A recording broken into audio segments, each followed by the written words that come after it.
Ladies and gentlemen, boys and girls, rage quitting is becoming an even bigger problem nowadays than it ever was, especially with Street Fighter being the exception of not penalizing players, which is pretty stupid.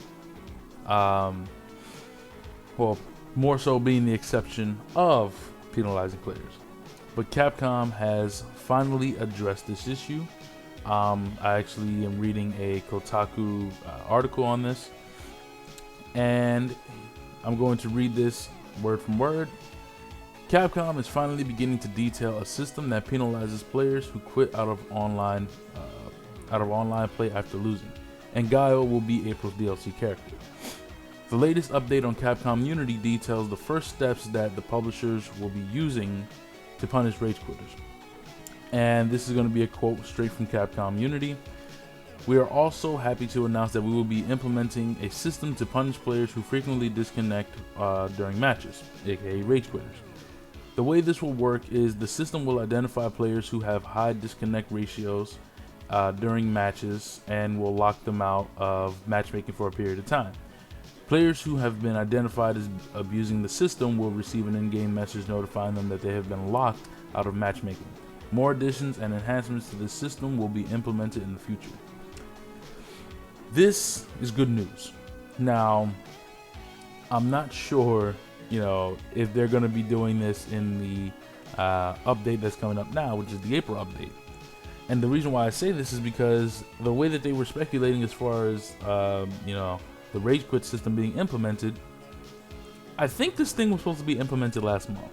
If I'm not mistaken, I think it was supposed to be in the March update, but it never came through, obviously. So we were stuck with this, which is not good because it's really limiting players from progressing in the game.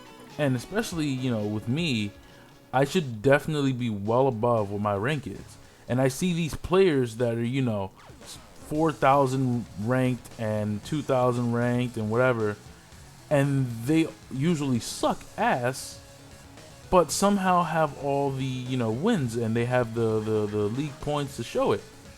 But the thing is that the league points don't really matter at this point because there's so many rage quitters. It's like, okay, what the hell else? What am I gonna do? As far as progressing in the game.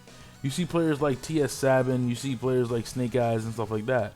These guys don't, they're in a high enough league to be able to match with players that they know their worth regardless if they win or lose. So league points don't really matter to them. But for the people that are trying to get to those higher ranked players like myself, I want to be able to play against Marn, or I want to be able to play against Snake Eyes and stuff like that. But I can't because I cannot progress in the game because I get so many rage quitters.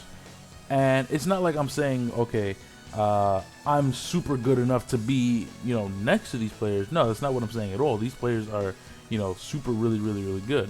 And granted, I'm really, really good as well, based on the experiences that I've had with, pro tournament players and stuff like that.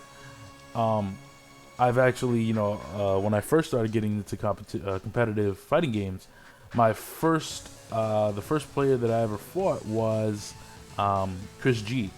Granted, Chris G bodied the hell out of me, but I was very, very new, to the fighting game scene. And this was also Marvel versus Capcom 3. But I was feeling myself. My brother ended up paying for me to be able to get into the tournament. It was like 15 bucks. And thanks to Chris Fire for actually giving me that extra, oomph or boost to actually go about the tournament, because I actually wouldn't have done it if not for him. And